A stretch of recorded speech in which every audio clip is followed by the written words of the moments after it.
Hello and welcome to the Franchise Tag Podcast with me, your host, Freddie Hall. I am joined on camera tonight with Andrew, with Adam, my co-host. I've got my Franchise Tag hoodie on as well. If anyone ever wants any of them, just let us know because we can get them quite easily for you. But we are live on YouTube. We are on YouTube. We have made it onto there. We are hopefully going to put all our episodes on YouTube, as well as obviously having them on Apple Podcasts and on Spotify as well. So very excited to be on YouTube. Hopefully we can get some subscribers out there and maybe a new audience base. That'll be absolutely fantastic. But for the time being, let's introduce ourselves. The Franchise Tag Podcast for the old fan, the new fan, and UK fan. You can find us on YouTube, on Apple Podcasts, and on Spotify as well. But if you don't have them platforms, you can go to www.thefranchisetag.co.uk. You can find our social media on Facebook, Instagram, the Franchise Tag Podcast. We are on Twitter with the handle @FranchiseTagUK.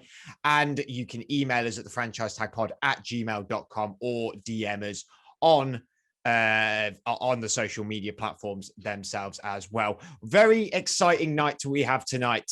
We are going to be doing our proper mock draft between us all. We are all going to be picking. It's going to be a very fast-paced podcast, this one. So we'll go do a bit of news to begin with, and then it's going to be very fast-paced, going through the picks, little explanations about them. There's probably going to be some different picks, obviously, between myself, Adam, and Andrew. We all have our opinions of where people may go. But obviously, the NFL draft is just days away. You can catch it on Thursday into Friday morning at 1 a.m. It's going to be on Game Pass, on Sky Sports NFL, on Sky Sports Mix, I believe, as well, which is the free channel to a lot of people out there. Over in Cleveland, and it should be a lot of fun. Players are going to be attending. They've released a list of the players that are going to be there. There's going to be some fans there. A very different experience, this very strange one we had last year during the pandemic, but that's okay. It's going to be fantastic. It's going to be great to watch. There's going to be lots of questions on the night. Will 5 QBs go in the top 10? Will teams move up? Will teams move down? It's going to be a lot of fun. Adam very much disagreeing about the QB placement. But before we start, the biggest news this week is offensive tackle Orlando Brown from the Baltimore Ravens has been traded to the Kansas City Chiefs. This is the only news we're going to do because this has an effect on the draft on Thursday night, because the Baltimore Ravens have traded Orlando Brown, a 2021 second-round pick and a 2022 sixth-round pick. And in return, the Kansas City Chiefs have given the 31st pick in this year's draft, a third-round pick and a fourth-round pick in this year's draft, and a 2022 fifth-round pick as well. Obviously played left tackle last year while Ronnie Stanley was injured for the Baltimore Ravens. Said he wanted to carry on playing there. I think more like wanted to carry on getting paid as a left tackle rather than a right tackle. So has made his way over to the Kansas City Chiefs. The Baltimore Ravens now one of 4 teams who have 2 first-round picks, that being the Jacksonville Jaguars, the New York Jets, the Miami Dolphins, and now the Baltimore Ravens. The Ravens picks both being in the latter half of the draft at the 27th and the 31st pick. So without further ado, we're very shortly in. We're going to be very fast-paced. We'll maybe slow down a little bit of points, speed up a little bit of points, depending on our timings here. This is all very new to us being on YouTube, so please bear with us if any disturbance in Wi-Fi, if anything seems a bit crazy. We are, all 3 of us, very new to this. We are rookies. We're going to be talking about the rookies, and hopefully the more we do this, just like all you podcasters there in the UK, whether it be NFL podcasts or other podcasts or going on to YouTube, you get better as you go. So I like to think that we've got pretty good on our podcast on Spotify and on Apple Podcasts, and hopefully, yes, this will be a rookie, but hopefully in a year's time, we'll look back at this video and think, wow, we were so bad. And then we will be a lot better by then. So we're going to be amazing. Don't worry about it. yeah, we're relaxed about it. I've taken a few leaves out of a few pages out of notebooks from other UK podcasters in the NFL as well, and watched a few of them, and they've been very good. And I have done video ones before, but this is the first one for all 3 of us. So without further ado, we are on the clock. The 2021 Franchise Tag mock draft has now begun, and we'll start with the Jacksonville Jaguars. Now we'll pick first, and that is going to be obviously Trevor Lawrence, quarterback from Clemson. He is going to the Jacksonville Jaguars. It is a new dawn in Jacksonville. Urban Meyer did not come out of his wonderful retirement to go to just any old team. He came back for the number 1 pick. He came back for Trevor Lawrence. This is going to be a reset for this franchise, and hopefully a very positive one going forward. Yeah, completely agree. I've got Trevor Lawrence. I think it'd be very, very surprising if there's any difference. And I think he's been the obvious choice for pretty much what 2, maybe even 3 years that he's going to be the number one pick coming out of college. So yeah, he's definitely the number one for me. Yeah, thought we were going to have some sound effects for when the first pick was up, but that may be added later. That may be added later. Okay, Hopefully, fingers spoiler crossed. alert. So yeah, Trevor Lawrence again. Agree with everything you guys have said. Fantastic. Number 2 pick by the New York Jets. Adam, who are you picking here? I'm going to go for Zach Wilson. All the media hype, everything's been trending towards him. I'll be very surprised if he didn't end up going there. And I think he's definitely got the ability to possibly succeed in New York. I don't think he's going to have a problem with that, but we'll see if they manage to get the right people around him. Yeah, it's the same for me. I'm not sure whether I think it's the right decision, but it is the decision that seems to be what the Jets are looking at. So I boxed in Zach Wilson into that spot, although I do think it is the wrong choice. I have gone Zach Wilson as well. Writing's been on the wall about this. I don't think we've had a draft in a long time when the number 1 and number 2 picks seem to be absolutely set in stone. Number 1 has been for a couple of years now, but number 2 has not. I suppose Kyler Murray, Nick Bosa was one that was written in stone, but this has been writing on the wall for a very long time. New day, new dawn in New York yet again, but Robert Saleh now at the helm. The 49ers, number 3, moved up in the draft to get to this position. Andrew, are they picking a quarterback? Yeah, I've got them picking a quarterback. I'm being a bit biased with this one. I know all of the news and all the social medias are saying different, but I'm going with Justin Fields of Ohio State. So I think he's the second best quarterback in this draft. He's got an elite athleticism. He's got an elite arm. I think it's something different that they could be getting to what they've got currently. So I think he'd be the obvious choice to get wins for them. I am going to...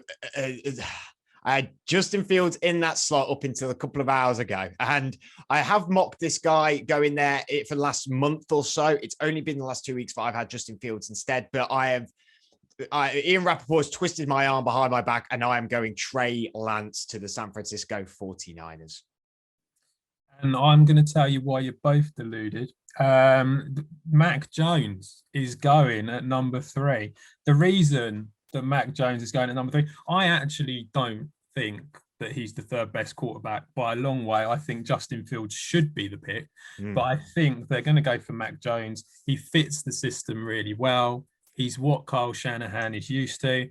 And the one thing that everyone is coming out and saying is how much of a high football IQ this guy has. And that's what Shanahan wants. He wants a guy who's going to be able to understand all the plays and put the ball in the right area. And that's it. So I think they're probably going to go for him. He is the favourite to go there at the moment. And I think I would be almost at the way it sort of trended to him and then to Fields and now back to him. I get the feeling it would be almost a bit of a surprise if he doesn't go there now. Still a very open book, that pick. We have gone to number 4, the Atlanta Falcons, and I have gone for BPA, best player available, not necessarily the player they should go for, but the player I feel like they will go for. I do think this is a prime spot for them to trade out of. I would not be shocked if they trade out on the day. I should add in our mock drafts that we are doing no trades. So there won't be any crazy trades. Unfortunately, your list then becomes so convoluted and crazy and everyone does so many things. But I am going with the biggest sensation coming out of the draft, and that is Kyle Pitts of Florida. Yeah, I mean, I agree. I think that Kyle Pitts is the obvious choice to take here. I mean, he's an absolute difference maker, possibly the best tight ends come out of college in many, many years. The only thing that would make you feel like they would go for something else is if they decide to move on from Matt Ryan. But I know he's 35, but he's not, 35 is not what 35 was 20 years ago, so it's like he's still got loads of time. I think that Kyle Pitts is probably the right place to go, and maybe they'll look to help the defense out later on down the line. Yeah, it's the same for me. It's one that I've kind of like thought that they're going to trade down from that spot. But when there's a unicorn in the draft, you may as well take him at 4. So yeah, it's Kyle Pitts. Yeah, again, for me, have mocked a quarterback going there a lot in the last few months, and it's only been in the last 2 weeks that I've turned and gone, well, maybe it won't happen. Andrew has reiterated on this podcast so many times that Matt Ryan's still so good. And we get to the number 5 pick, the Cincinnati Bengals. Adam, who have you got going there? So it kind of feels like there's 2 potential options. They could go for Jamar Chase, as to reestablish that connection with Joe Burrow, or they could go for the more sensible, logical pick, which would be Penei Sewell from Oregon, the offensive tackle. I think, as wonderful as it would be to see Jamar Chase back with Joe Burrow, I just think that they need, they saw what happened to him at the end of last season. It's crazy if they don't do this. It's the obvious choice. And I think that they'll probably end up going for Sewell. Yeah, I think if Joe Burrow hadn't have got injured last year, we would have seen them take in Jamar Chase. But yeah, I really thought that Slater might have been the right choice for them at this pick, like we've previously said. But you've got to go with best offensive lineman available, and that is Penei Sewell. So it's Penei Sewell for me as well. Penei Sewell, offensive tackle. Obviously, the Cincinnati Bengals unveiling their new uniform only a couple of days ago, and a very prominent scar on Joe Burrow's knee. Has been the source of a lot of memes going, yeah, let's go pick Jamar Chase, and then a big zoom in on that scar. I mean, it's pretty gnarly, so they need to go and get a good offensive tackle there.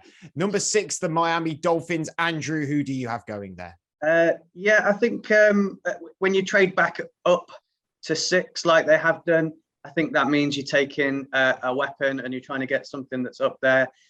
So for me, the best weapon available at that point is Jamar Chase from LSU.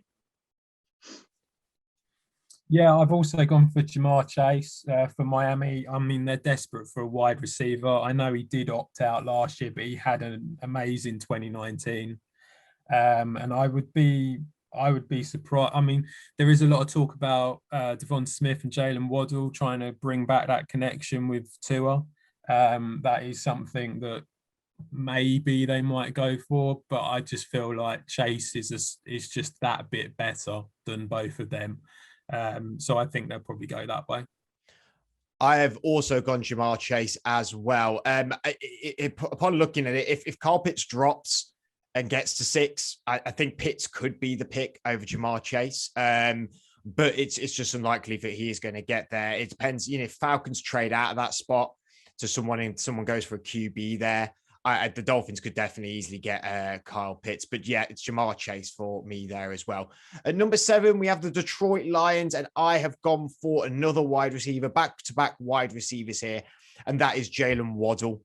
A lot of people mocking Jaylen Waddle or Devontae Smith here. They have no wide receivers left. They have Brashard Perriman, Tyrell Williams. It's not true number ones. Jaylen Waddle is seen as more of a slot guy, but he's a fantastic slot receiver. They need a new guy there since the departure of Kenny Golladay and also Marvin Jones going as well. They really don't have any weapons for their new quarterback, Jared Goff. And even if Matt Stafford had stayed, he hadn't got any weapons either for Matt Stafford. So no matter who the guy was going to be throwing the ball, they need to go and get weapons for that player to go and succeed. TJ Hawkinson's coming on really good, I think. It's time to go and get the new breed of wide receiver over in Detroit. So I've gone Jaylen Waddle.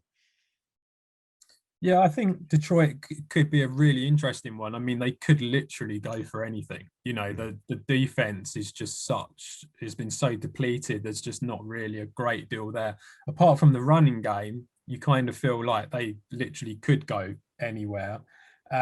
Personally, I've also gone for Jaylen Waddle. I think that he's out of the 2 Alabama quarterbacks, I actually rate him higher than Smith as well. And I think that the whole Goff trade, it kind of felt like they bought him in for the picks rather than for Goff. But I think that they need to at least give him a chance to do something. And in order to do that, they need to bring in some weapons. So I've gone for Waddle as well. Yeah, it's a first slight difference here. I did look at it and think Dan Campbell, maybe he goes best defensive player available, but they do really need more weapons. And looking at the tape, I know he's not ideal fit for size for the NFL, but he defied it in college, and I really want him to get the chance. He was the best wide receiver last year. So for me, before all the analysis got involved, he was rated on par with Jamar Chase, and then he sort of slid down based on his size. So it's Devontae Smith for me. Smashing both Alabama wide receivers, so it could be one or the other on draft night. We go to number 8, the Carolina Panthers. Adam, who do you have going there?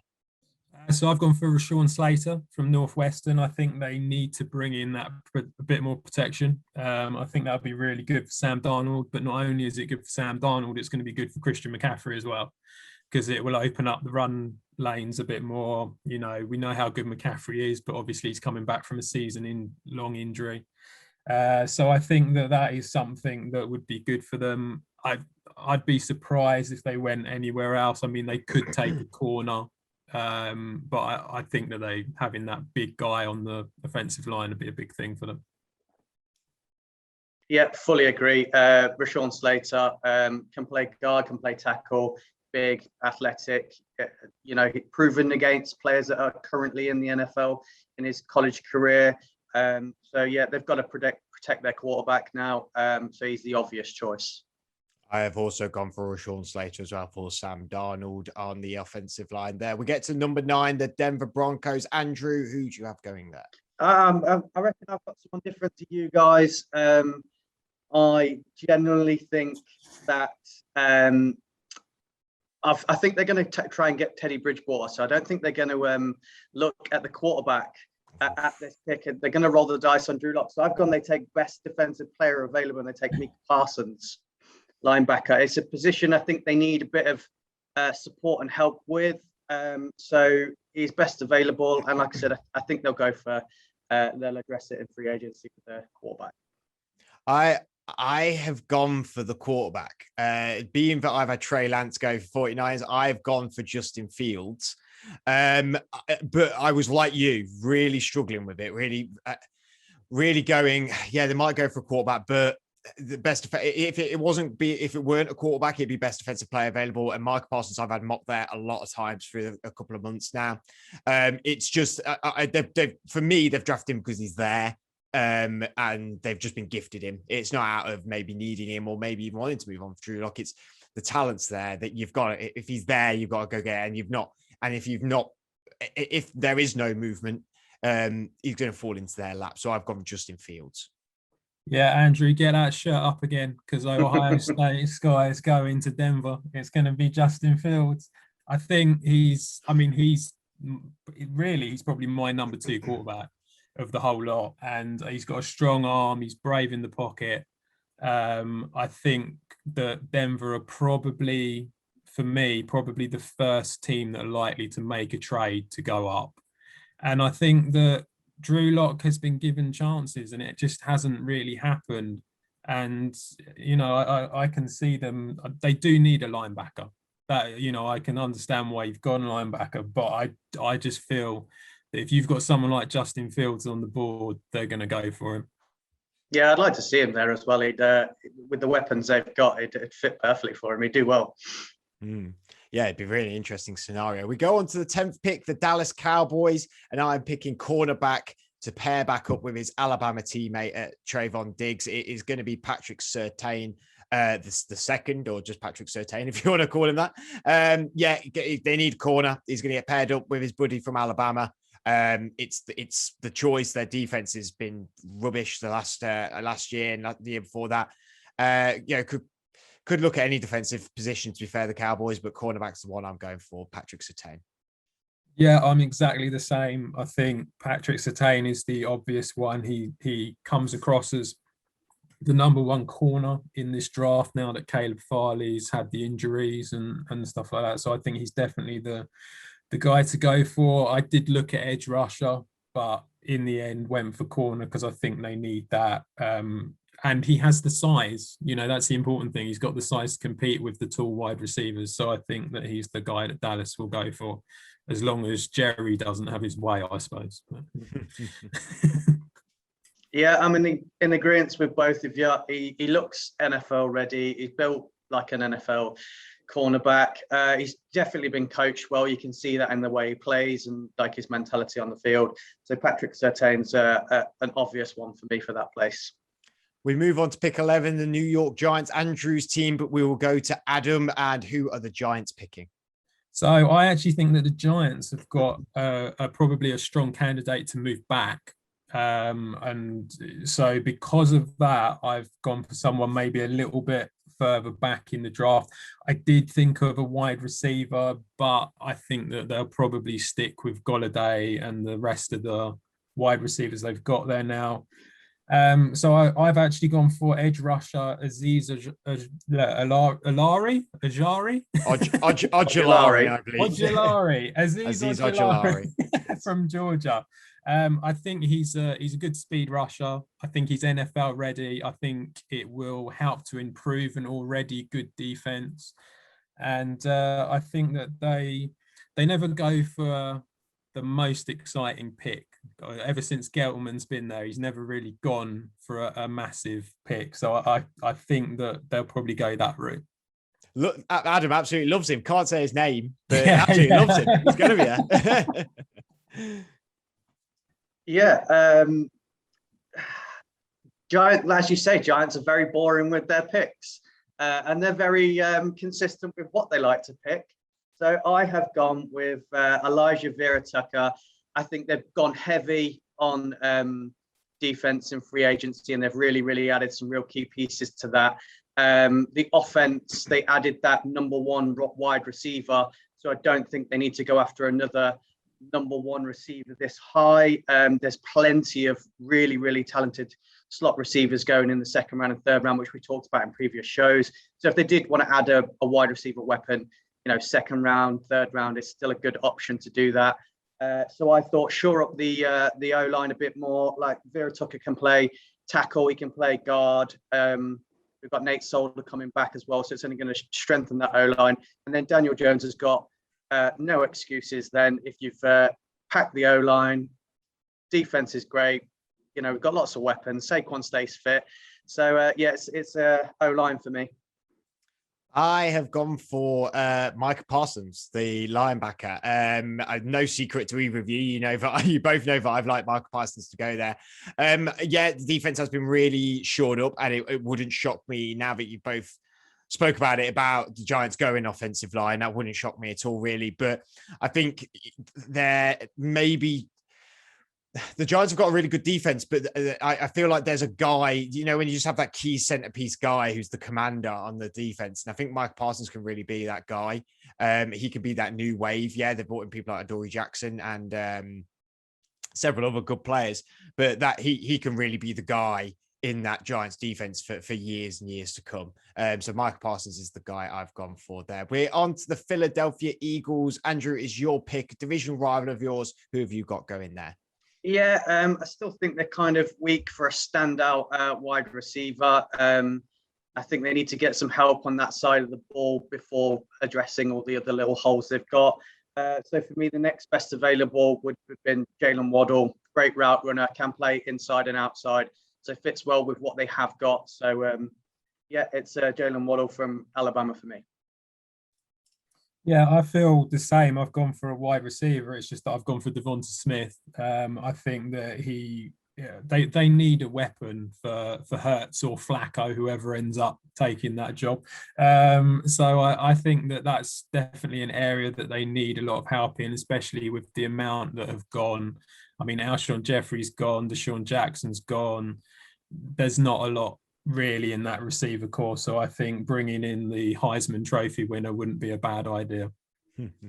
I've gone for Devonta Smith as well. And we're on to number 13, the LA Chargers. And I have gone for offensive tackle Christian Darrisaw. Just shores up that offensive line some more for Justin Herbert, who is going to be their quarterback for a long, long time to come. So a highly rated offensive tackle, Christian Darrisaw. I'm starting to think that you've seen my notes, Fred. This is Or have you seen my You never notes? know. As you never know. Yeah, Christian Darrisaw. I think the Virginia Tech rookie, he's going to be able to protect Herbert, and I think that's you saw that they had not a particularly great O line last year, but yet Herbert still produced so much. So imagine now that they've got Corey Linsley in there as guard, you could bring in Darrisaw. He can help out there as well, and I think that would be a really, really big positive for them. Yeah, I think O-line is definitely the way forward for them. And I think it's quite clear that there is 4 names that are clearly better than everybody else on that O-line. And Christian Darrisaw is one of them. And he's the same guy I've gone for. Fantastic. We go on to number 14, the Minnesota Vikings. Adam, who do you have going there?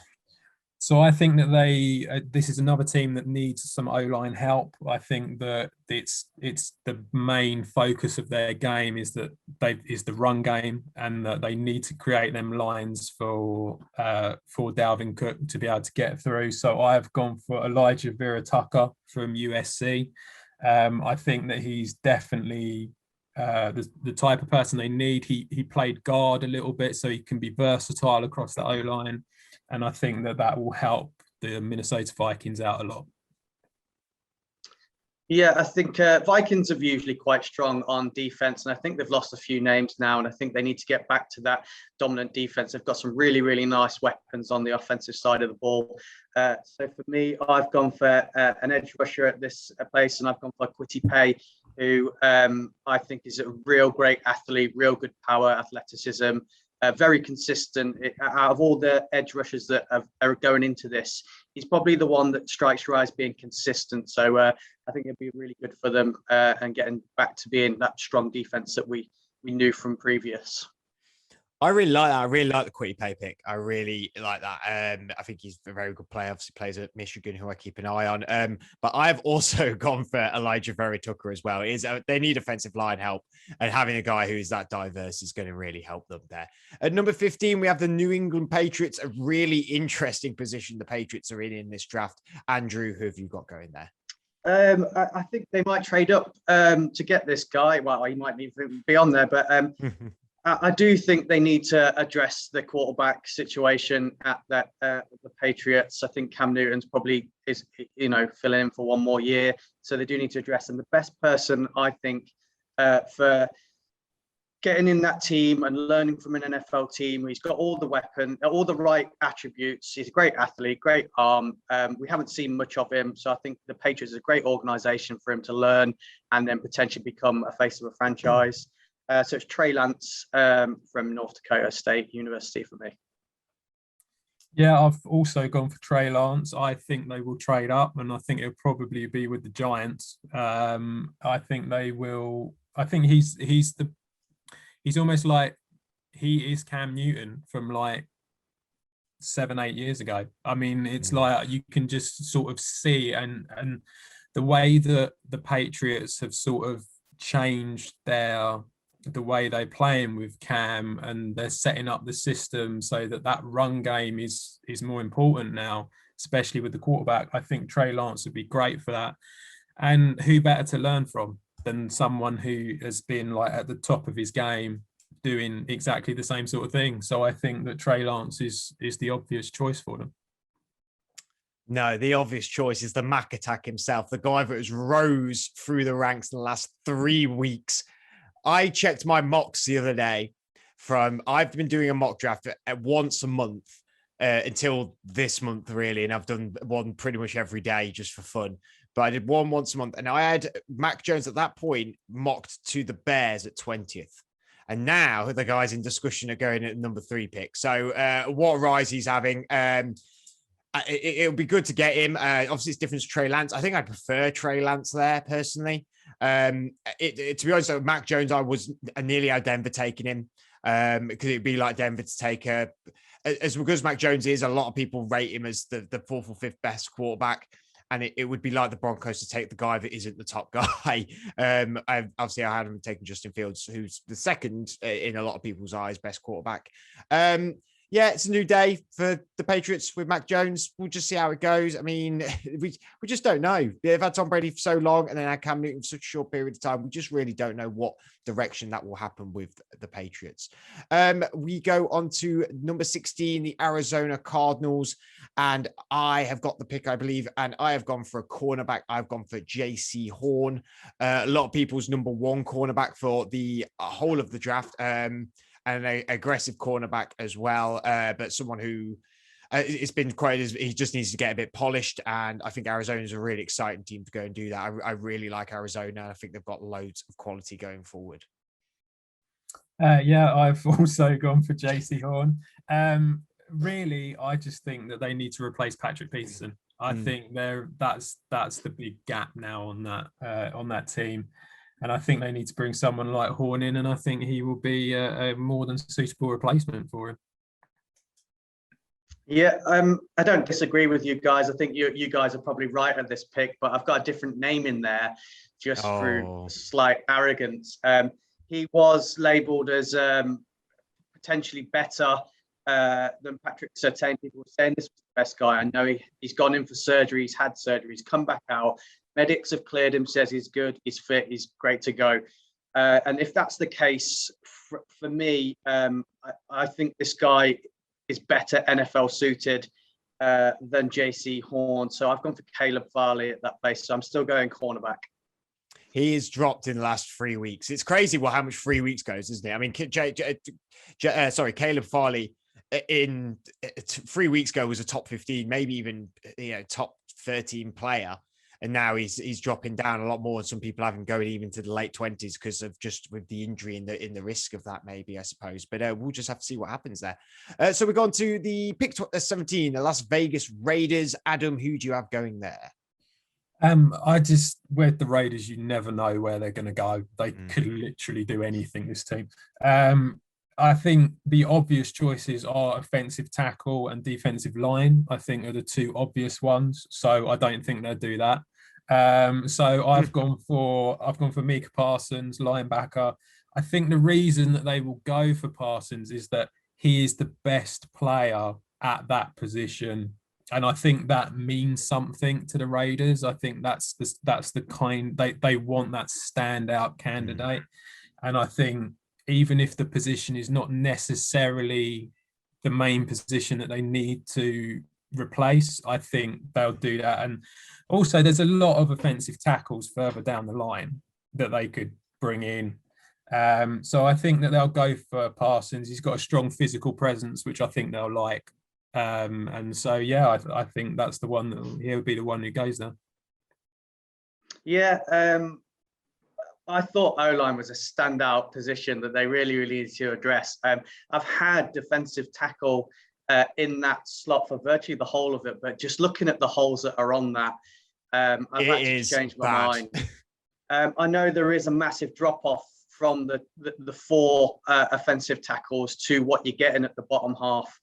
But I'm going with Alex Leatherwood from Alabama. It's a big school. He's a big name. And I think, the coaching that you're coming from Alabama and then going to the Raiders, I think they're going to like that. And they're going to think they're going to get a guy that's ready to go day one. So it's Alex Leatherwood for me. I've also gone offensive line. However, I really, really wanted to pick Christian Barmore, defensive tackle from Alabama, because I've gone for Tevin Jenkins, who I think is a very good offensive tackle, but he's not from a big school. I think he played at North Dakota. Is that right, Andrew? No. What school is he at? The North Dakota. Oklahoma. Oklahoma. Okay, sorry. So it's a fairly big school, but they like Alabama, Clemson guys and Ohio State. They always like the top three school names. Quite simply, to be honest, it was more because I just thought the Raiders probably wouldn't logically pick the best player because it's the Raiders. So I thought they would go for someone who maybe was a little bit lower down the board because they've done it before. When they picked Clelin Ferrell at the fourth pick, and it was like, why are you? He was like a mid-round first rounder, or even into the late first round, and they picked him at 4. And it can just be a bit traditional with the team sometimes overpay for some of the, well, not overpay, but overdraft some of these guys. So I've gone Tevin Jenkins. more of that, not exactly him as a talent being the best player available. I'm sure he is very good, and he's probably going to be a first round pick, maybe even an early second round pick. But it's more just the misdrafting by the Raiders that I've gone for there, I suppose. Do you not feel that Tevin Jenkins is someone who kind of represents the Raiders as well? You know, he's 6 foot. It's a name, isn't it? I've drafted someone.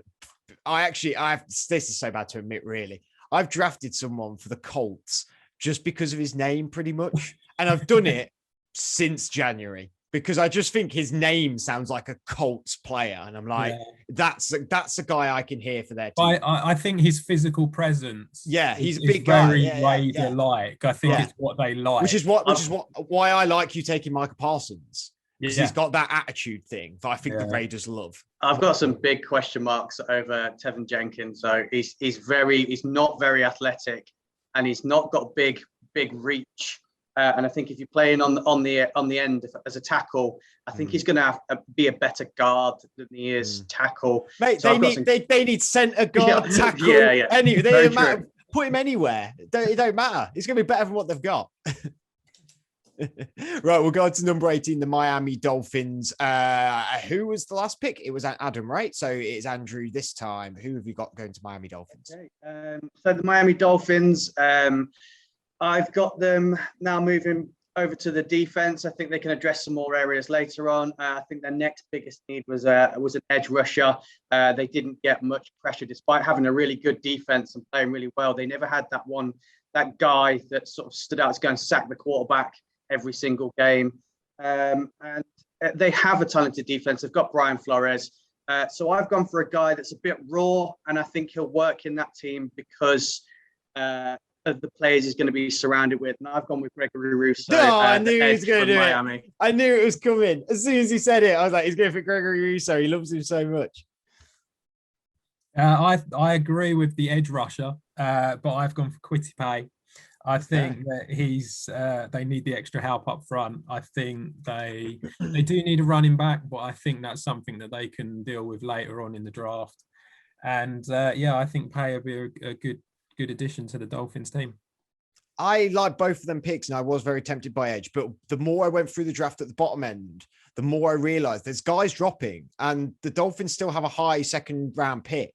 So I've gone for, because I think there's only really two elite of these guys, and there's a lot of very good guys, but there's two elite for people think anyway. And I've gone for Nadjie Harris, running back. It could well be defense player. And it's just the more I've been doing these drafts and the more I've been looking after their pick, I've liked Nadjie Harris at times for them, and then have gone, no, they need more edge, or they could go maybe offensive line. And the more I've done it, the more I've gone, well, I've got a high second round pick. There's guys that can drop, definitely, because there's not many, it's not loads of teams that need an edge rusher past them. There's a few, admittedly, but there's some good guys that could drop into that second there, and they could always move up. And I think they could actually get gifted someone really good in the second round. But from what the reports are saying, there's two elite running backs. There's Travis Etienne and Nadjie Harris. The rest are good. There's some very good ones, but the two elite guys are them. And I think they'll go and get the elite running back that they desperately need, because Myles Gaskin is not going to do it for you. Malcolm Brown's not going to do it for you. And Savion Ahmed is not going to do it for you either. We go on to pick 20, and that is the Washington football team pick. And I have gone for a defensive player. I've gone for Jeremiah Owusu-Koramoah, linebacker. Their defense is really good. We know it's fantastic. They could probably do with more help on the offense, but when you look at the linebackers, it's actually a bit older. And I think it would just be the diamond in the crown that is happening with this Washington defense, and they're going to be so much of a force for years to come. So I've got Jeremiah Owusu-Koramoah. Yeah, I think linebacker is an area that they do need to improve in, but I've gone for Tevin Jenkins, defensive tackle. As we said earlier, he's big, he's strong, he's happy to run through defenders. I think he's going to make a great replacement for Ryan Kerrigan. And I expect to see them go for the offensive tackle purely because Kerrigan's no longer there anymore.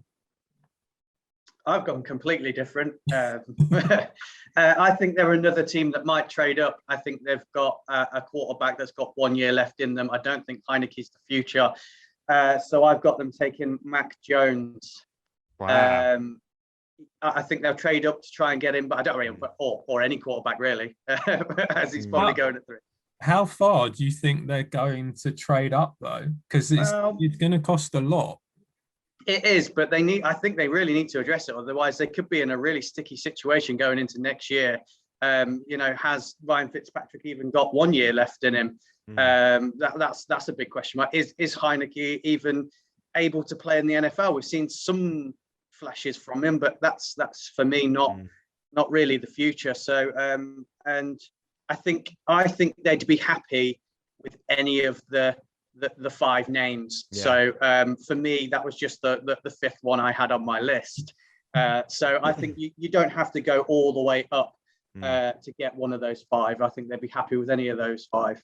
If someone dropped there, I think they take them. It's just whether any of them drop there. But they could trade up, but it might cost them an arm and leg. But you could argue they could get to 13 and draft one.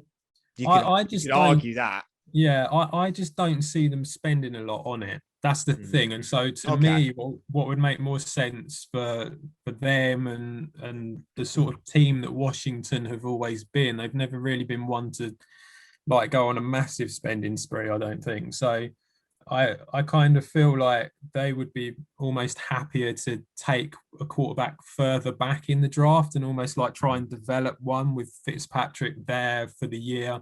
Some of us got Trey Lance going to New England, so Ron Rivera can get Cam Newton back, can't he? So, it's like... And for those who don't know any of the quarterbacks out of the top 5 that we are talking about, why don't you listen to last week's episode of the Franchise Tag podcast, where we talked about players that you may not know and that may do very well. We won't give any names away about who we spoke about, but go listen to that because there is players available in the later rounds that could be very much successful in the NFL. Let's move on to number 20. We have got the Chicago Bears. Such a dumpster fire of a team. The Chicago Bears, and Adam, you're on the pick here. So I think they're probably going to go offensive tackle. I think all the quarterbacks will be gone, so they won't have the 3rd quarterback there to have even more confusion around that team. I think offensive tackle, I've gone for Samuel Cosme from Texas. I think that they really need to protect the run game. And I think whatever quarterback is there is probably going to need a little bit of extra time in order to try and find Allen Robinson, who's going to be running around in circles trying to get some space because he's the only one who can do anything. So I have gone for Samuel Cosme. I had the exact same name in there from sort of day one. And then I've just got, for the first time, I've eaten into listening to too many other podcasts and everything like that. And I've forced myself into them taking a cornerback, which I do believe is a big area that they need as well. So I think most people would probably say, might have Caleb Farley in this place. So I've got the flip reverse of it. So I've got JC Horn going there as he is the next best available cornerback and would do great wonders at that team. Very surprising now. You've let the media get to you. They've got in your head, mate. I have gone for offensive tackle as well, but I've gone for Liam Eichenberg instead. I think I will give my reason when we move on to number 21, the Indianapolis Colts pick. Andrew, that is yours to pick. Yeah, I've strongly believe that they're going to move Quentin Nelson into tackle. So I think they need to fill in the middle of that line now. They're looking at a new guard. And the best guard available, big name, big school, is Wyatt Davis. I think he's absolutely incredible. They're not reaching this position to get him. Really like him. And it would just shore up something that they're good at and they're well known for. Yeah, so I was looking at the O-line at first, and Samuel Cosme actually was the one that I was going to go for before I ended up going with Chicago. I've actually gone for corner, and I think that Caleb Farley probably does fall down because of the back injuries that he's had. I think he is a very strong corner. And I think that's a team that prides itself on how strong its defense is. And I think that him being 6'2", he can cope with all the big receivers. So yeah, I've gone for Caleb Farley. That's a really interesting one. But you've never heard of a more Indianapolis Colts type player than Samuel Cosmi from Texas. I mean, if that name does not scream Indianapolis Colts offensive lineman for years to come, then I don't know what does. I have no idea why, but he has been my Colts pick for about 3 months, and I have no idea. He's a good tackle. They need tackle. It makes sense. I just see Cosmi on the back of the Colts uniform, and that's why Liam Eichenberg went to the Bears and Cosmi went to the Colts. Yeah, no rhyme or reason. Sometimes, mock drafts are just, you have this weird gut feeling, and that is my weird gut feeling that I've kept with for the absolute whole time. Same with Elijah Vera Tucker at the Vikings. That's been like my pick for 4 months now. I don't know, just you have gut feeling on these things, I suppose.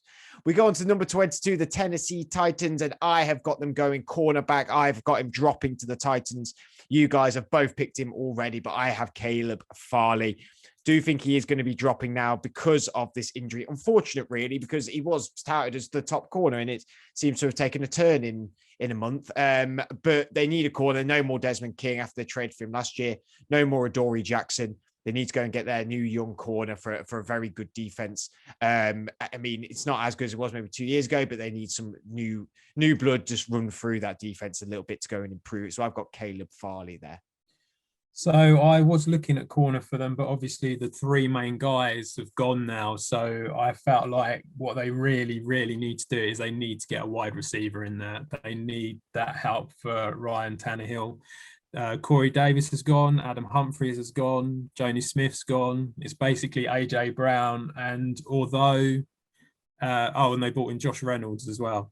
But although they've got predominantly it's the run game is what wins them games, and through Derrick Henry, I feel like you need to have the options with the run game in order to be successful. So I've gone for Rashad Bateman out of Minnesota. Yeah, you've spoke about this a few times. You've very commented on all of us going like, who are they going to throw the ball to? But they have AJ Brown, and Josh Reynolds did do well at LA. And there is, like I said, there is a lot of really good slot receivers a little bit later on as well, and some big guys, which obviously I spoke about. So for me, looking at the team, they don't have any edge rushers at all. I think what they've got, Danico Autry, who's like in his 30s now, and then after that, there's no edge rushers. So for me, it's got to be an edge for them. It's a big concern, I think. And there's a big name still on the books. So it's Jalen Phillips from Miami for me going there. They need someone who's a big name, young, athletic. He's could do well there. What are you talking about? I've got big bad Bud Dupree coming off the line. He's a linebacker, isn't he? He's not an edge. Yeah, still comes off the line. Just him and TJ Watt. It depends if they play 3-4-4-3. I can't remember, but yeah, that is Jalen Phillips, a good pick there. So we go on to the New York Jets, the 23rd pick, the second pick of the draft, and I believe it is Adam's pick. So go ahead for the New York Jets. So I was looking at running back, but I feel like that they're going to be able to get a running back with their first pick in the second round. So I went against that. There's a lot of problem areas with the Jets. Obviously, that's why they're as number 2 in the draft. I think that they're probably going to bring in an edge rusher, is what I reckon they'll go for.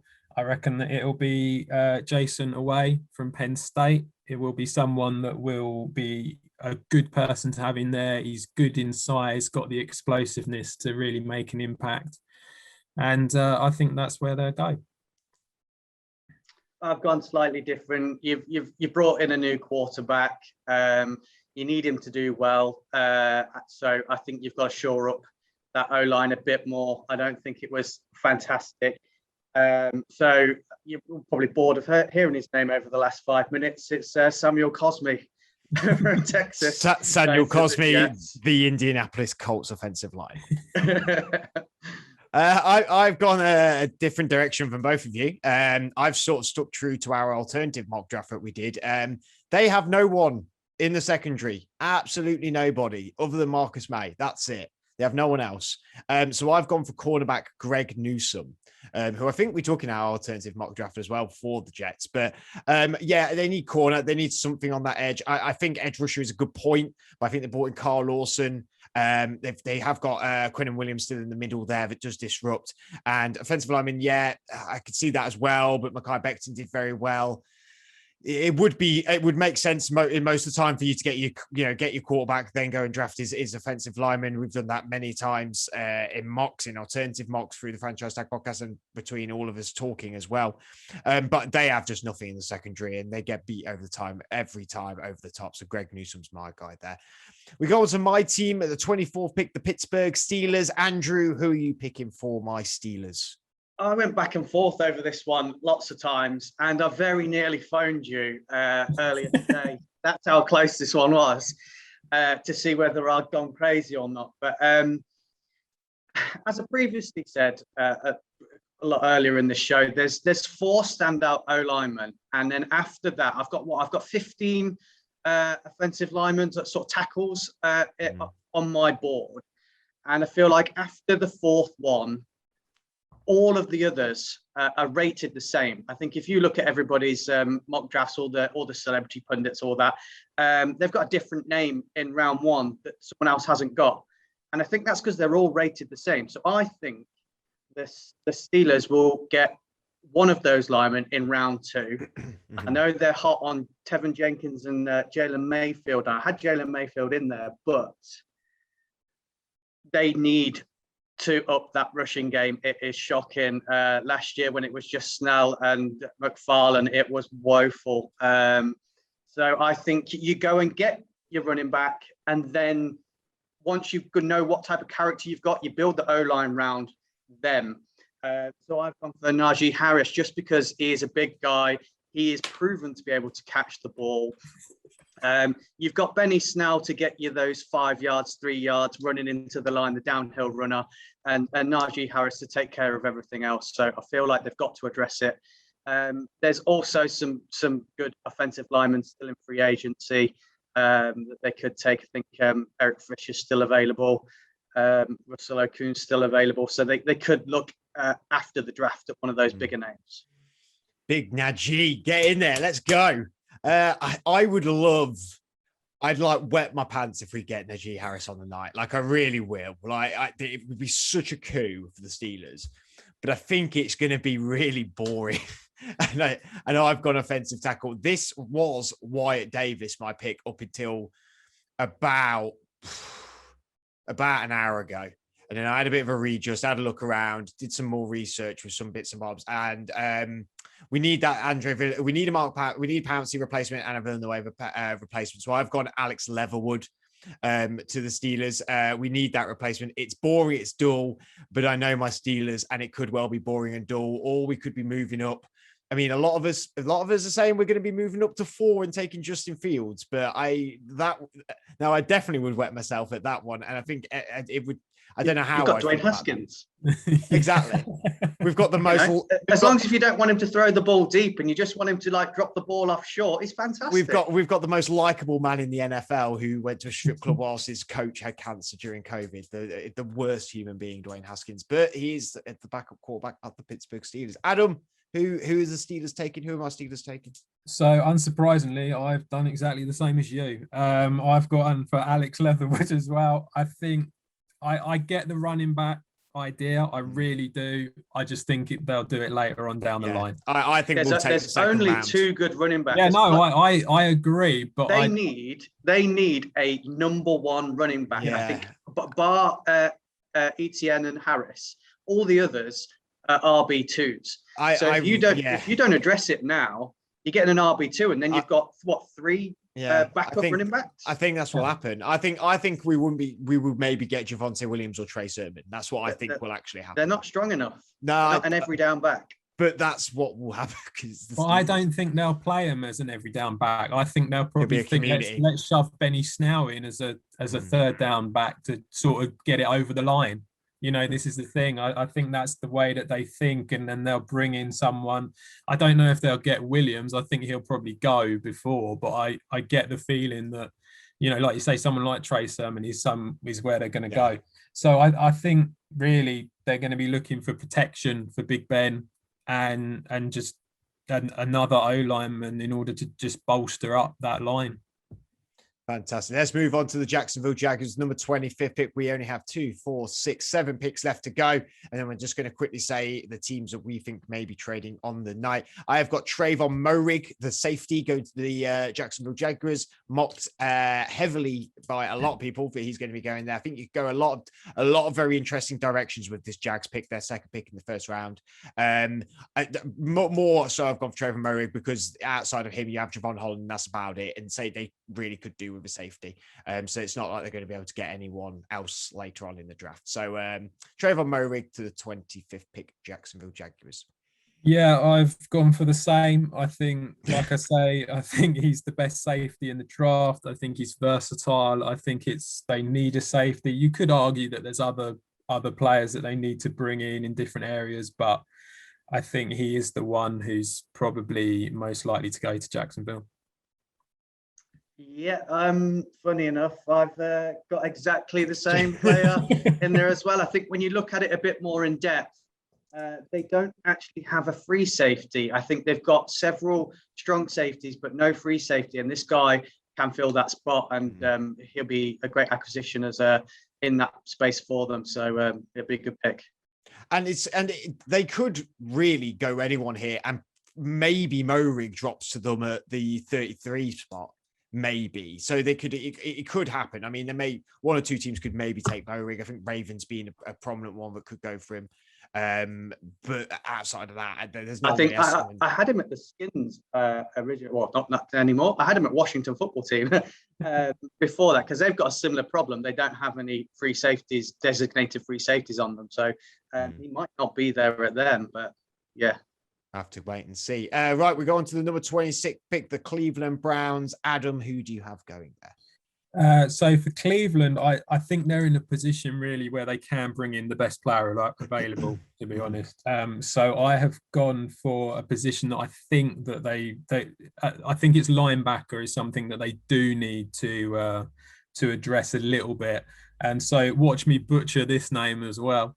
I'm going to go for Jeremiah Owusu-Koramoah.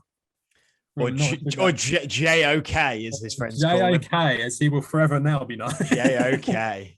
I think that he's going to be good to marshal that defense at linebacker.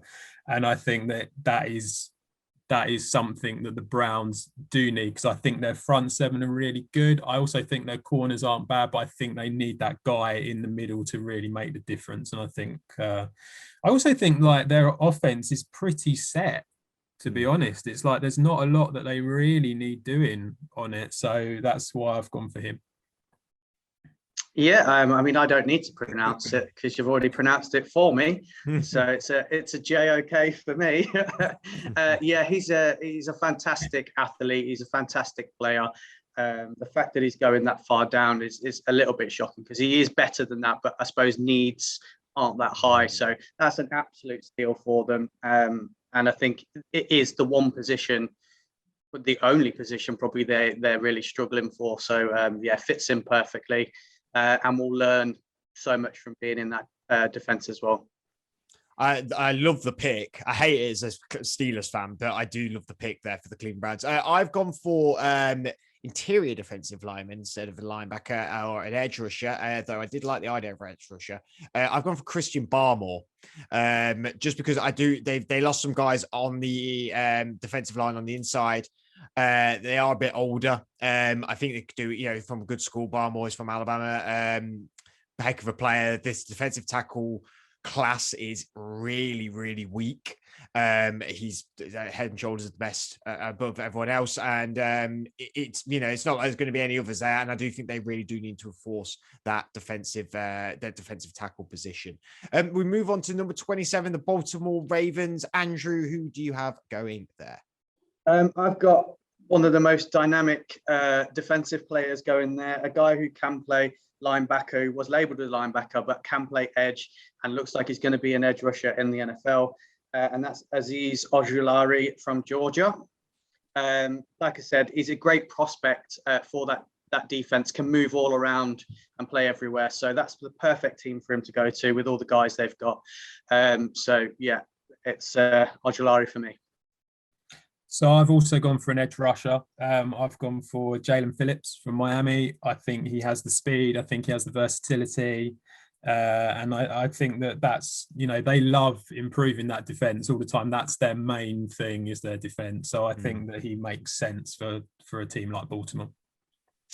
I have also gone edge rusher. I have also gone Azeez Ojulari as well, a guy who I've mocked at the Ravens for a very long time now. They need the Yannick Ngakoue replacement, and that guy would be a great fit over there.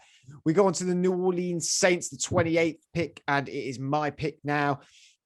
A lot of interesting ways. I think there's a lot of things that the Saints could do with this pick. I've gone for cornerback, though, and I've gone for Eric Stokes. Again, a lot could happen with this pick. You could go wide receiver.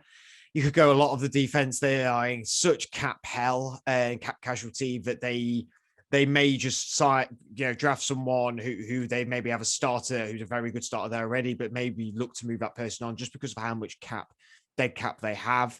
But it's definitely a position they need to look at is cornerback and have someone on that other side of Marshall Lattimore. So I've gone for Eric Stokes. I've also gone for corner, but I've gone for Greg Newsome from Northwestern. I think that it's an area that New Orleans really do need to improve, is corner. I did think about wide receiver, but I think they're more likely to go for that later on. So yeah, for me, I think Greg Newsome is definitely someone who would help their defense out. Yeah, I think we're all in agreement that cornerback is the issue, and that's what they're going to be addressing. But I've got a different name. Prior, I ranked my cornerbacks before any of this even started. So the guys that are creeping up, I've not got them on the list. So for me, it's a Santi Samuel Jr. from FSU. Great name, good family, good.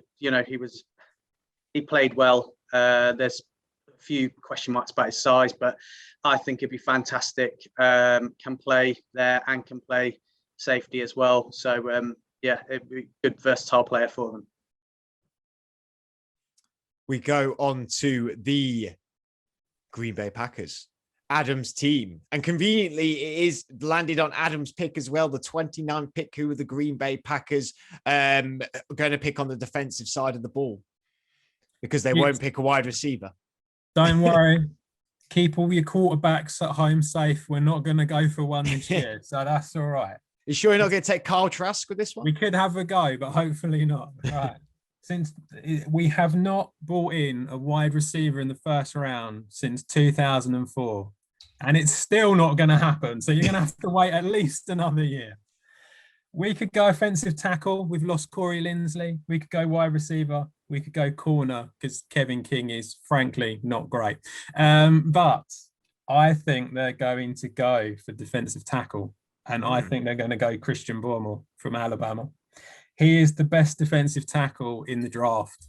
And I think that he will be there and they will finally look to stop that run game against them.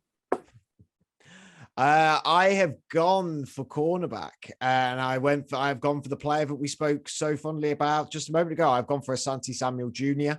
Again, yeah, you're right. There's a lot of interesting ways the Packers could use this pick. Andrew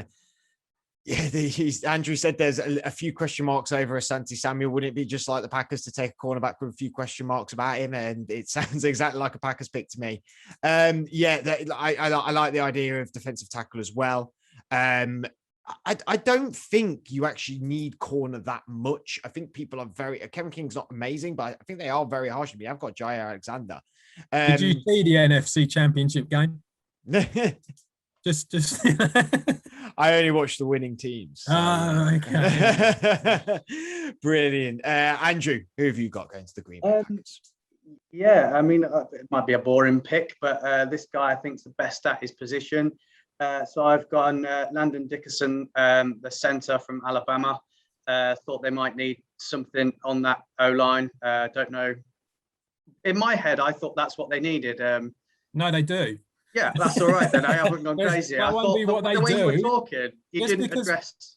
Just because what they need doesn't mean that's what they do. We brought in Jordan Love last year. And this guy's from a big school. He's, like I said, I think he's the best at his position. So there's hard picking at that centre position. I think there's two real good names in the draft. I think if they do want one, they've got to go after him in round one. Otherwise, they're not going to replace that position. So that's Landon Dickerson for me. We move on to number 30, the Buffalo Bills pick. And Andrew, it is your turn to pick first. Yeah, I think they're getting a bit old on the edge rusher side of things. I think they're still very good, but they need to look at bringing in a replacement and teaching someone. And I feel the best person to teach at this position is Jason Owe. He isn't the final polished article, but what you see from him and what you saw in his pro day is he is a fantastic athlete, and with immense, power, strength, and everything like that. But he's not finely polished. So what a perfect place for him to go to polish him up with the guys that they've got at edge already, who are talented, and they will teach him, and he will become fantastic as they have been. So that's my pick.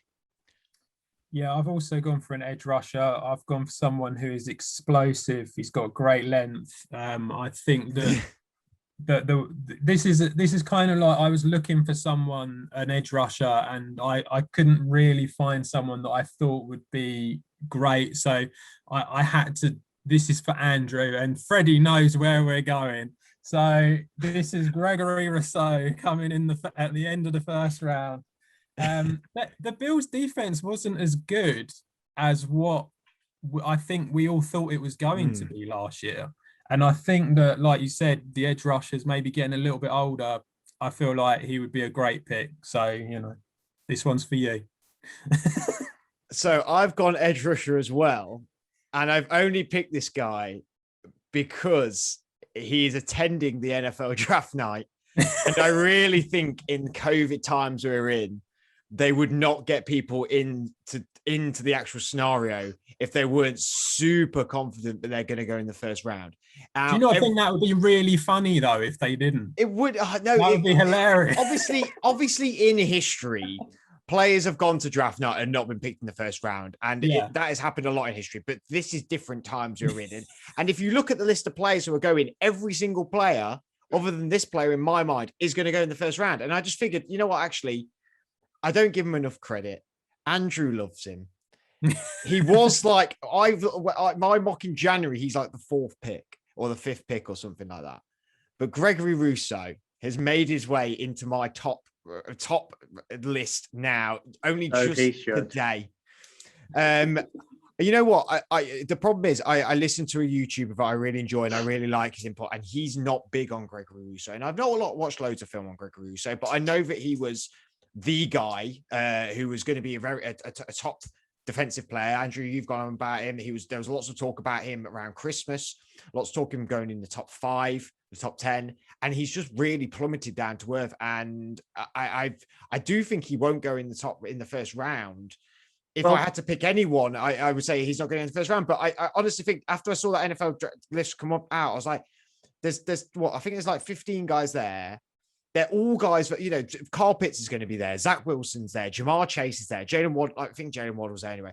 All these guys who are going to be first round talent. There's not just like some of them who are like random names. Greg Russo was the one that I was like, I've not got him. I've not had him in my first round in any of my mocks of recent times. And he's going to be there. He's going to be a first round pick now. My problem was where I honestly had him. At first I had him going the Dolphins, I think, and maybe even a bit further up. And then it was more of a toss-up of where he's going to go. I had the Browns at one point. I thought would maybe take him. I liked the Titans at one point, and the Ravens as well. It just happened. I got to the Bills. And I was like, he's there. I think he probably is going to go in the first round. I just don't know where. So I settled on the Bills with him. In 2019, he was awesome. Second only to Chase Young. Just because he was a little bit slower than the other guys on his pro day. He's gone from mock 1.0, everybody's draft, all the big names, 11, sort of higher. Come on, he's not dropping that much just because he was a little bit slower. The guy's an animal. We put him in, didn't we? What more do you want? Well, Fred didn't. I didn't. I've not for a while, to be fair, but I've got all my mock drafts saved on my phone, and he was definitely a high draft pick at one point for me. Right, we'll go on to number 31, the Baltimore Ravens, their second pick, the Kansas City Chiefs pick we talked about earlier on, traded away for Orlando Brown. That is now the Baltimore Ravens pick, and I have gone for. I think that they are going to replace Orlando Brown. So I have gone for offensive tackle Dylan Radence. I may have completely mispronounced his name there, Radence. I just think now with the trade that's happened, this makes a lot of sense. It wouldn't shock me if they go with defensive player with this, or even a wide receiver, I suppose. But there's a lot of wide receivers, like we said, that go further down the board. It just makes sense here for me. They've lost an offensive tackle, a right tackle. They'll get in a guy who can play right tackle. It just makes a lot of sense here for me. Yeah, I think that makes a lot of sense. So I've done something completely different. So I felt like that was something that they needed to do. I also felt safety was something that they could look at as well. But obviously with with Trevor Murray off the board now, I don't think they'll go down that route. So I have gone wide receiver. I think they'll go for Kadarius Toney out of Florida. I think they need someone who's explosive, more small people. Yeah, more small people. And I think that, they want to show that Lamar Jackson can throw the ball and not just be a running, like a runner, and it all fall on the run game. So I think Kadarius Toney is the sort of wide receiver that they will want to bring in. Yeah, Freddie hasn't got the inside knowledge that I thought he might have. I hear that the Ravens are replacing that O-line with Villanueva. Yeah, I know. I know. That's apparently a done deal. Like after the draft's going to be there, so I don't think they need to address. I've butchered this pick. Then I completely. I don't think they need to address replacing that on the O-line. Totally I had Kansas. I had Kansas picking a wide receiver at this position, and I left the same name in there for the Ravens, and that's Rashad Bateman. He's a taller guy. He's a quick guy. He's everything that they are missing in a wide receiver currently with the talented ones they've got. And they do need to get some more wide receiving weapons in that team to make sure that they don't fail. So, yeah, it's Bateman for me. God, yeah, I think I've butchered that pick with Villanueva. Yeah, Jason Owe, he's a great guy. Put him in there. I don't know. I'll keep Dylan Radence in just in case. Villanueva is older. So I'm going to keep him in there. Okay, we come to the last pick of the draft, of our mock drafts, and that is the 32nd pick, the Tampa Bay Buccaneers. Can't remember whose pick it is. Whose pick is it? You want me to go? Why don't you go, Adam? Let's go. Okay. I think that they're I did look at maybe edge rusher. There's a lot of talk about running back as well, that they might pick a running back at the end. But personally, I think they're going to go wide receiver. I think they'll go for another quick, explosive guy that Andrew loves. And I think another weapon for Brady. They're in to win it now. And the other thing is that who knows with Antonio Brown? That's the other thing at the moment. So I've gone for Rondale Moore from Purdue to go to Tampa Bay. Did this guy convince you of that by any chance? After I gave Rondale Moore a sterling analysis last week. Sterling analysis. I've gone a little bit of a different way. As much as they've kept the band back together this year, will they be able to keep the band back together for a lot longer? I do think Christian Barmore here would be my pick if I hadn't taken him for the Browns. I really could see him going there in real life. But I've gone for Jalen Phillips, the edge rusher at Miami. May not be, starting day one for the Bucs this year, but whether the Bucs can keep everyone together for after next year, they've got, young, really hungry, good edge rusher there in Jalen Phillips that can be their guy going forward in the future. Yeah, Freddie's touched briefly on what I've done. I think at that defensive tackle position, they are getting old and they need a replacement if they are going to continue after this season. I do think they've got plenty of wide receiver options down the line as well. And I have seen quarterback at this position and running back at this position on a lot of very well-known named I've seen Carl mock Trask drafts. go to him. I've seen 3 different quarterbacks at this place, but I've gone for Christian Barmore. He is a very extremely talented player. Going the last pick in this draft is crazy with the talent that he's got, but teams that need that position, he's just dropped down to there, so it's an absolute steal for them. It's Christian Barmore for me. Wow, that completes our mock draft of all 3 of us doing that. I mean, fantastic. That's been very, very enjoyable. Really loved it. I mean, there's some names that dip in and out. I mean, I think we've got some guys.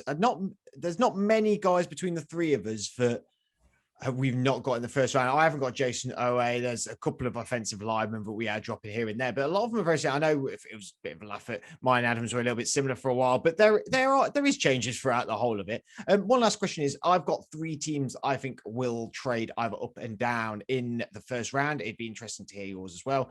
I've got the Minnesota Vikings, the Denver Broncos, and the New England Patriots. I think the Vikings, though they do need offensive line, could really go for anyone and are not desperate. And they're in actually a very good spot to move if someone wanted to go up there and get a corner or an offensive lineman, or even any defensive player, I suppose. They're in a good spot, that number 14 spot. The Broncos, I think, could move up to get their quarterback. Or if they get their spot, a quarterback's not available, they're not bothered, would be like, well, we're not actually desperate for anyone, we'll move down. And the Patriots, again, I think it's either they move up and get their quarterback or they get the pick and they're like, oh, well, we could move down as well. That's my 3 teams. I think there is other teams I could definitely make arguments for a lot of these teams. But Adam, what 3 teams do you think might be looking to trade up or down? I think Denver and New England are probably obvious candidates to trade up when it comes to the quarterbacks. Other than that, I mean, if a quarterback does fall a long way and they don't have to pay a lot, Washington is a team that may go for it. I mean, Green Bay, ever since Brian Gutekunst has been general manager there, he's always traded up. Not a lot, but it's always sort of gone up a few picks. So that's another thing. How do you get Gutekunst's name absolutely pitch perfect and can't say Azeez Ojulari? Well, because I probably said his name a few times. Practice makes perfect for the Packer Nation.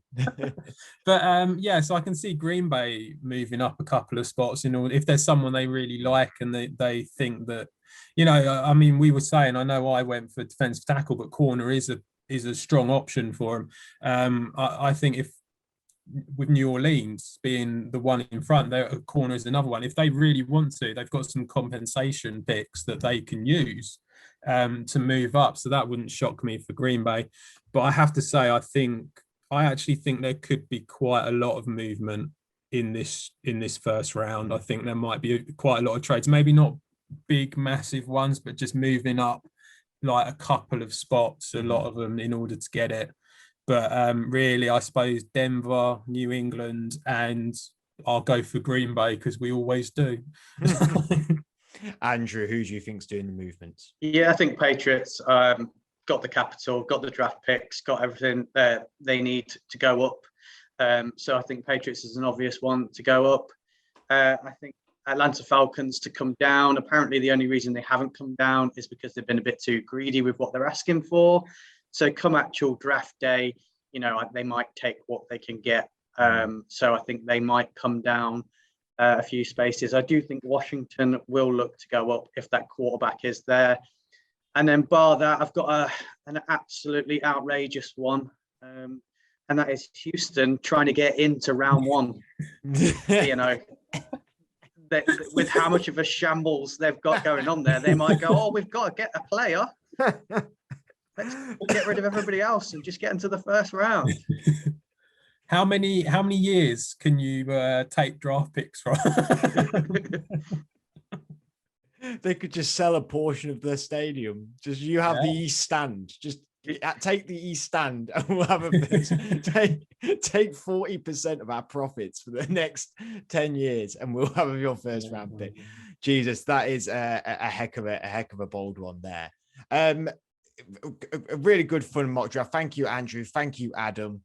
And that marks the end of our debut video on YouTube. Make sure you go and subscribe on YouTube, the Franchise Tag Podcast. We are on there now. Hopefully all our podcasts going forward will be on YouTube as well. So make sure you click and subscribe on YouTube.